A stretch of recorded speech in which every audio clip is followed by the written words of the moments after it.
Somewhere in the middle of that crowd and inside the car out of sight is, according to state television here, the Libyan leader Muammar Gaddafi.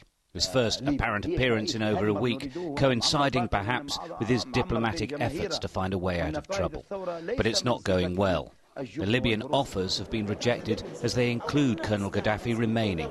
The spokesman, even offering a referendum, says it's unfair.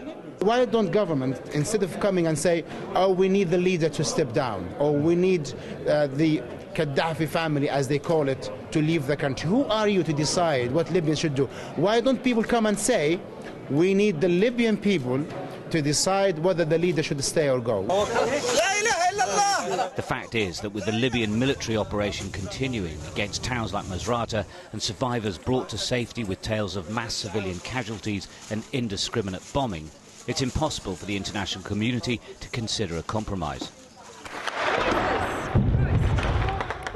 The Libyans have always denied killing civilians, but these pictures filmed by Sky News in the town of Zawiya is absolute proof of terrible civilian suffering.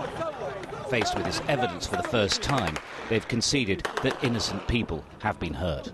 No, but what about the pictures that we have from Zawiya? We have our own cameras there of children, men, women who are not combatants, who are in hospital, their legs blown off and dying on film. We said from the very beginning that when you have a war in the streets, when armed militias occupy the center of your city and the streets, and they fight you street to street, house to house, square to square, it's very possible that civilian casualties take place, people die.